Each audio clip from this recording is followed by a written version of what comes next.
Good evening and happy Black History Month. This meeting is now called to order. This is the Intergovernmental Committee for February 4th, 2026. And I am the chair, Councilmember Shanae Darby for the 2nd District. And at this time, I will call for the roll for those members of the committee first.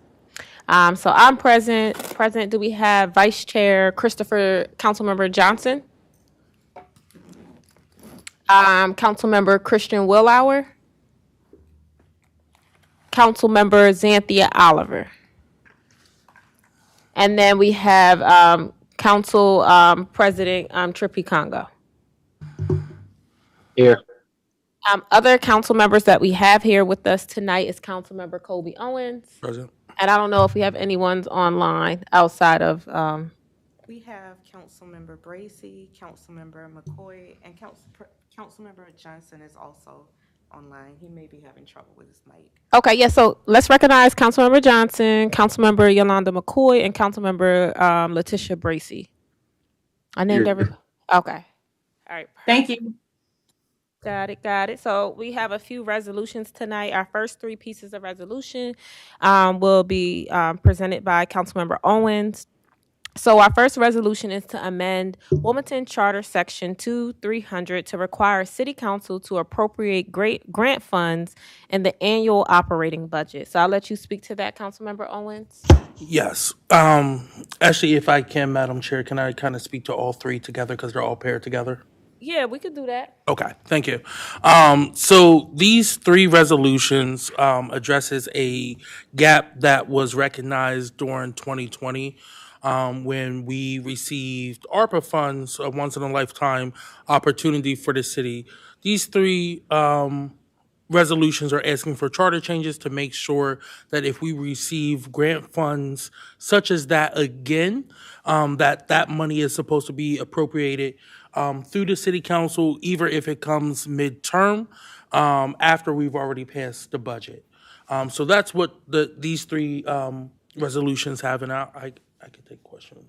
Yeah, no, I definitely want to make sure I'm a co-sponsor on all 3 of the resolutions. I know this was something that I had presented back in 2020 when for me, it was the ARPA funds that happened. We received the ARPA funds, and then I realized that City Council, other than like voting to receive it, outside of that, we really didn't have much say or control in like what happened with the ARPA funds. The mayor administration, which was Mike Przicki at the time, he made the majority of the decisions. Of course, he probably opened it up for certain council members to have some ideas or thoughts, but it was mainly just the administration outside of like voting it in.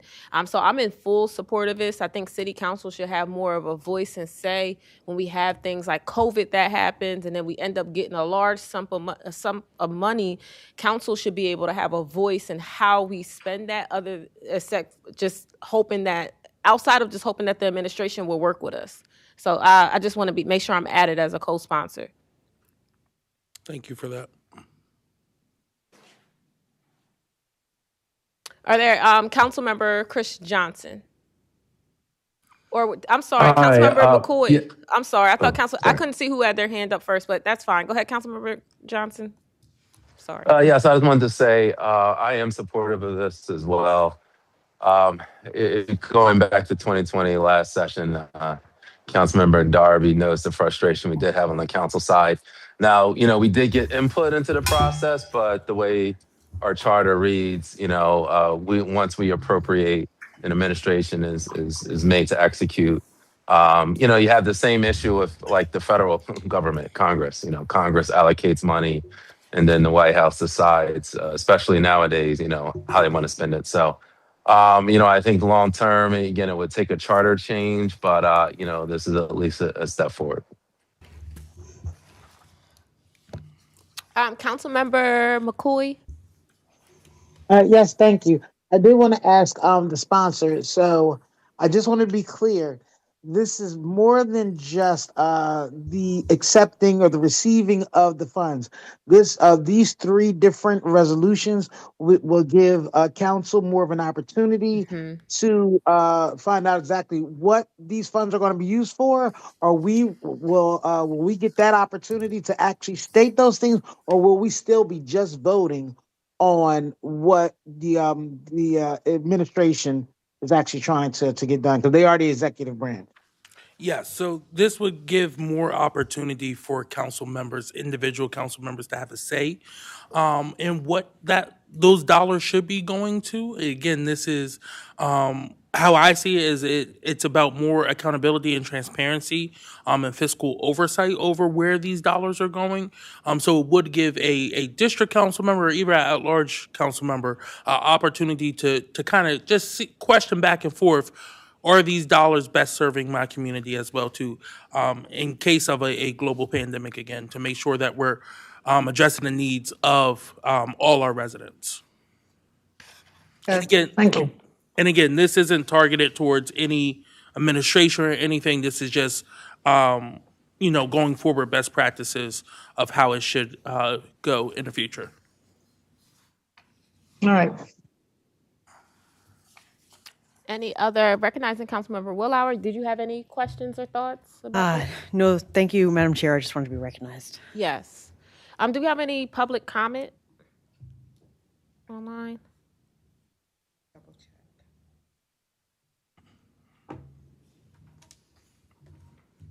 Not at the moment, Madam Chair. All right, thank you. And just for the record, I'm going to read all three of the resolutions. I only read the one when we did the introduction. I'm sorry. Council President. Oh, Council President Congo. Sorry. Yes, thank you, Madam Chair. I'll wait till after you read the resolutions, because it might answer my question. Thank you. Okay, yes. So Resolution 1 is to amend Wilmington Charter Section 2300 to require City Council to appropriate grant funds in the annual operating budget. Resolution 2, a resolution to amend Wilmington Charter Section 2-301 to require City Council to make certain supplemental appropriations of excessive revenues, grant funds, or special funds during the fiscal year. Resolution 3, a resolution to require City Council to make appropriations on an emergency base from available sources of unappropriated revenues, grant funds, or special funds. Council President? I'm fine now, Madam Chair. Thank you. You're welcome. Any no public comment, no other comments from council members. Councilmember Owens, do you want to close out or? Again, thank you, everyone. Hopefully, we can have a unified front for this. Again, the first resolution is, it's not to stipend our ability to pursue or accept any grants, but instead establish a clear and consistent process of bringing those funds in with the same accountability framework that we use for other public funds. The second one, again, just more in depth, it just reinforces our role as city council, as an equal branch of governance, as the city's fiscal authority, by requiring that SS funds be appropriated in a public and transparent and accountable way. Again, going back to Councilwoman McCoy's point, giving us an opportunity to have more of a say. And then lastly, the last one, again, is just us making sure that we have that very clear, defined ability when it comes to receiving these grant funds, that we accept it, but we also have the ability to say where those funds go as well too. And hopefully, if there is an emergency, it's not politics, it's us coming together, working together, both branches of government, getting things done for the residents of the city of Wilmington. Yes, thank you, Councilmember Owens. So we're going to move to the next piece of resolution. So this resolution is proposing an amendment to City Charter Section 2-102 to require an independent redistricting commission. And the sponsor is Councilmember Darby, myself. So this piece of resolution I started working on this in my first term. I had the honor of being able to serve on the redistricting committee. We know that every 10 years, we do a census, a United States census of the population of each city, where we collect demographics. We kind of get some information and data about our city. It's a nationwide thing that happens. And then City Council then creates a redistricting committee, which includes 7 members of council. And when I served on that, I learned a lot about redistricting and what it takes to do that. And I really, even though I enjoyed being on the redistricting committee, I really feel like it's important that we create an independent redistricting commission. I feel like that will take a lot of the political influence out of it, gerrymandering, a lot of those conversations, private conversations that were happening weren't including all of council. I think by having an independent redistricting committee will help reduce a lot of the burdensome and distraction from council, from their core legislative duties, and it will allow our constituents to then serve on this independent redistricting commission to be able to decide how the lines are drawn in our city, right? So I think for me, this just allows the state to give us permission to create one. And then once we get that permission, then we can decide exactly as a council what the independent redistricting commission, what it would consist of, if it's 8 members, if it's 10 members, if it's 2 from each district, how do we appoint them? That conversation happens after we get the permission from the state to then create an independent redistricting commission. So on that note, I'm going to open it up to my council colleagues to see if anyone has any questions.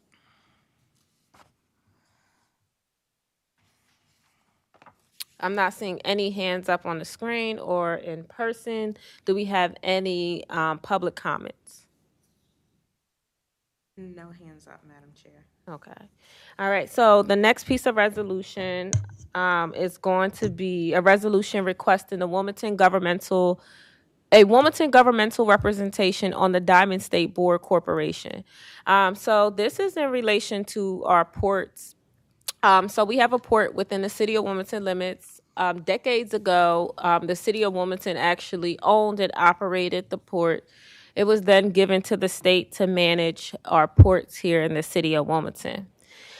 Even though we don't manage, operate, and fund our port system or have any control over that, it's still located within the boundaries of the city of Wilmington. And I think it's really important as a council member, as a government official, elected official, to be aware of what's happening in city boundaries and to be a part of the conversation in regards to like what's happening at the port. What does that look like? Development, I think we should be a part of that conversation.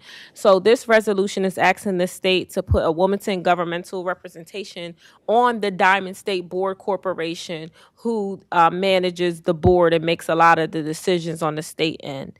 So I'm gonna open it up to my council colleagues to see if there are any questions.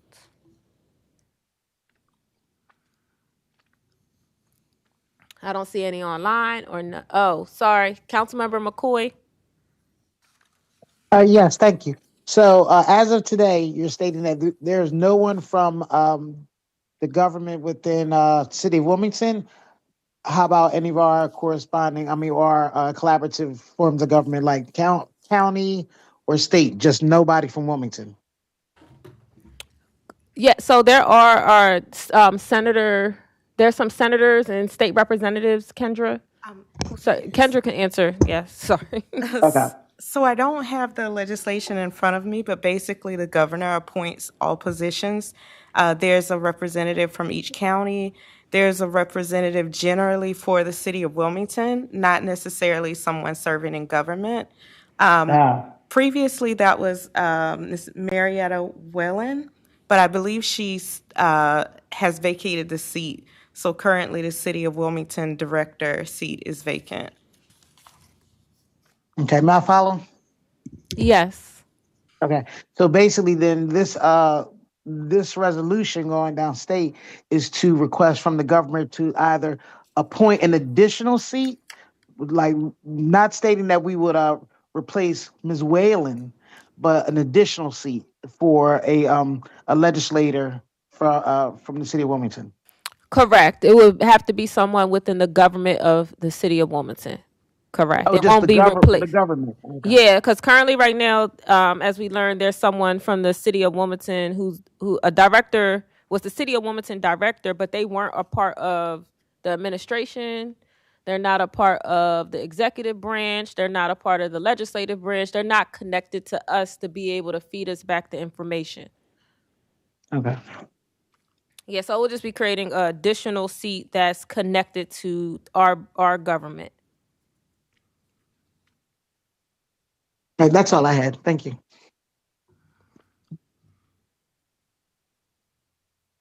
All right. I don't think we have any public comment. All right. The next piece of legislation is also about the port. It's a resolution requesting annexation of port expansion lands in the Claymont Edgemoor area in the city of Wilmington. So this, I don't know if people are aware, but there is currently a possible expansion of the port of the city of Wilmington port, where it would go into the Claymont Edgemoor area. I had conversations with some port representatives, with the administration. I'm looking to talk to and been trying to get a meeting with our county executive, Marcus Henry, to have this conversation, and even with Governor Matt Meyer, had this conversation about the city of Wilmington being able to annex that land into the city of Wilmington, which will help us with economically with like headcount tax. So we'll still be able to keep that revenue in our city. And I think that's really important as we talk about development. We talk about the economic sustainability of the city. We need that headcount tax as we're expanding our port. So this legislation is asking for the state to approve the annexation and to be open to that conversation. So I'm going to open it up to my council colleagues to see if there are any questions.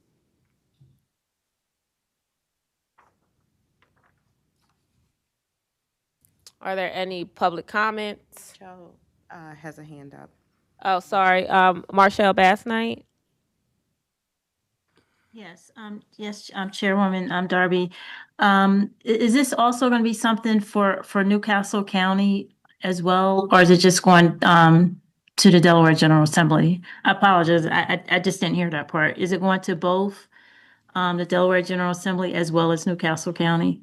This one was just focused on all of them. The Diamond State Port Corporation, Newcastle County, and the state of Delaware. This is the annexation one, right? Correct. Yes. Okay. Okay. I just know that both the state as well as like the county has a say, but I talk with you offline. I just wanted to mention that. I'm sorry. Okay. Yeah, and I've been hoping for a meeting with County Executive Marcus Henry, so I'm waiting on that. But any other thoughts or questions? Councilwoman Bracy had a hand up. I'm not sure if she still wants to make a comment. Councilmember Bracy, are you? Yes. Yes. Quick question. Have you already spoken to someone at the General Assembly that is going to take this up? I have not. No one who has said they wanted to take it up, and not saying like they didn't want to, but I'm hoping after this I can meet with our lobbyists, and that we can start lobbying the legislation down there. But it has a support from a lot of people that I spoke to in the governor's office, the administration, and at the port area. Okay. Thank you. Mm-hmm.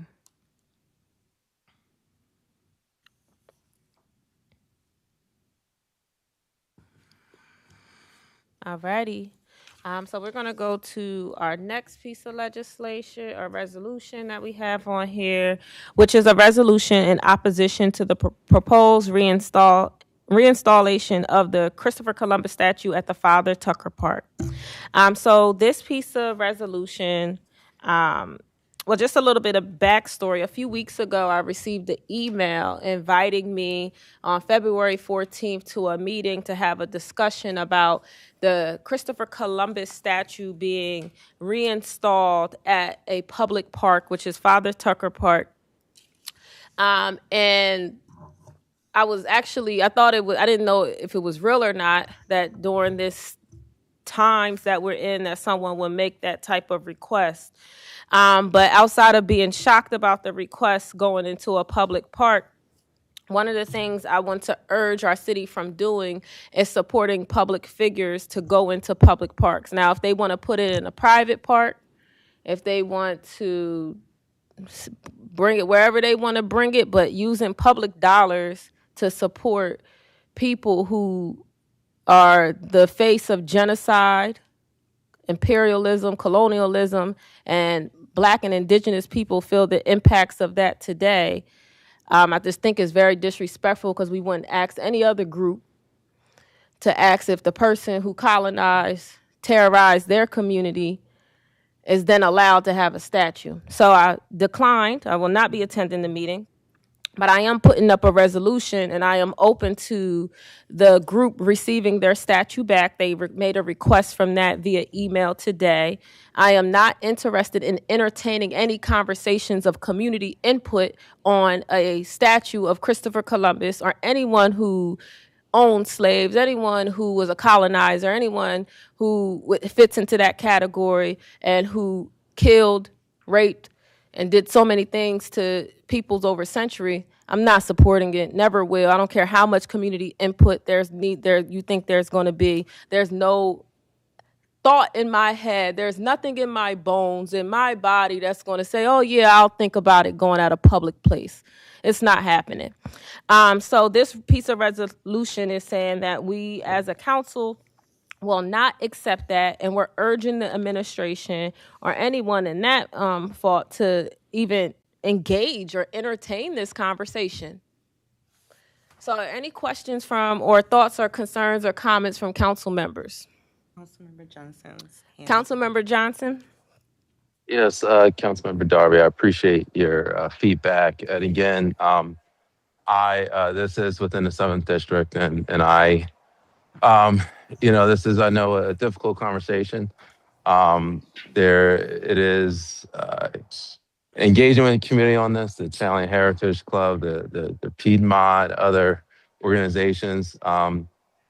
It is supported by a lot of members of the community.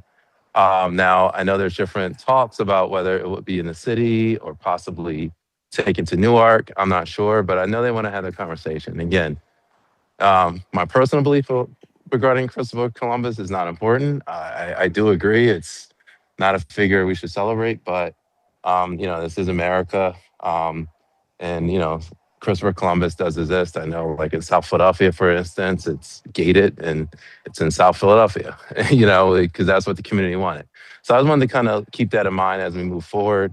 If there's enough community support, I support it. Those are my constituents who I've engaged with on this issue. But obviously, as a city, I don't believe we really even have a say, because it's not our statute. So if they want to take it, go ahead, they can take it, and then we just kind of move on. Yeah, no, thank you for your comment. So the conversation isn't about what they're going to do with their statue. They could do whatever they want with it, but they can't they can't use our tax-paying dollars to say that we're going to celebrate this guy. You have the power as a council person to say no to that. You do have control over that, for them not to put it at a public park like you do. You're a council person. You can vote. You can say yes. You can go to the administration and say no. So it's not outside of your power and hands if it goes to public property. Now, they do have freedom of speech. They can do what they want, and they can go put it on private property, or they can send it down to Newark or whatever they want to do with it. But to act like you don't have the power is not true. So any other comments?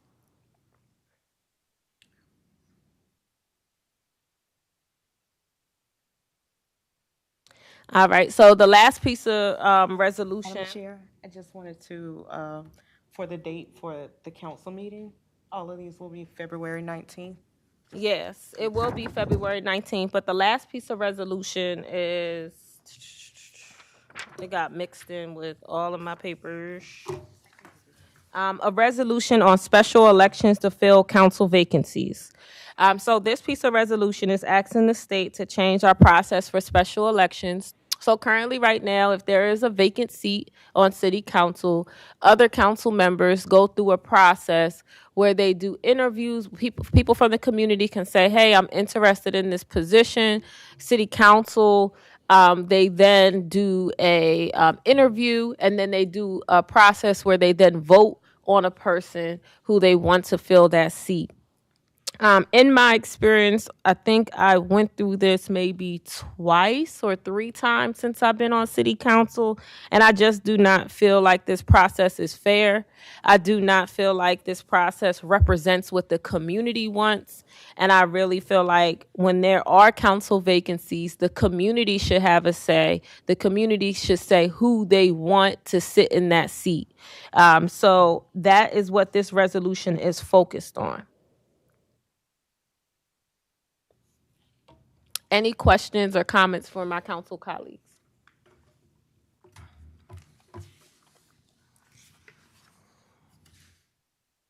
Yes, it's Councilwoman McCoy. Yes, Councilmember McCoy. Yes, I just want to had a question. Did we or did we not? I believe our President Congo actually had put a resolution in something similar to this a few years ago as we were having some issues with filling seats. I just wanted to ask that question whether or not we had already proposed that before. Yes, and Councilmember Congo probably could speak to it, but I believe it was held because once we realized that it would then go into the Democratic Party's hand to then select a Ah, person, we didn't feel like that would yeah. be any better. So the Okay. legislation was held off, but I could be wrong. That's correct. That is correct. Yep. So that is what. Madam Chair. Yes, President Congo. Yes, if I can speak to that. Yes, you can. Yes, you're right. Council did try to propose something for the state to allow the public to have complete involvement, but it was totally twisted around. And like you just mentioned, you are correct that it wasn't what we sent down. It wasn't our intent to have the Democratic Party choose. We wanted the community to choose. So that's why I held it, um, because it just wasn't what we wanted to happen. Thank you. Yes, thank you. Any Okay. other? May I follow? Yes.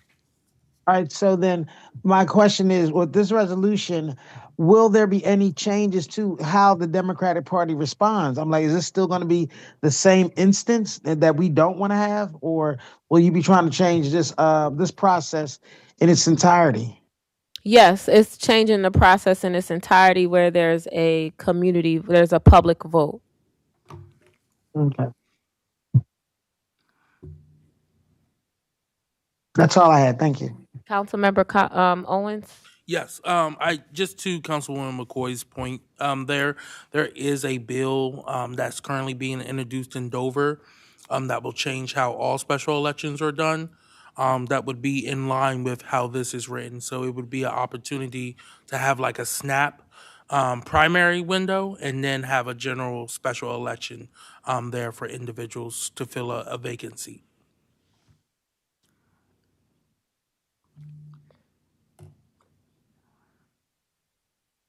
Any other questions, comments from city council members?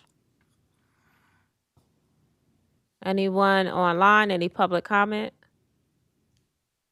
No hands raised. Alrighty. So all of these pieces of resolution will be at our city council meeting on February 19th for all agenda items. So is there a motion to adjourn? So moved. It's been a second, maybe? No? Y'all want to stay here? Second?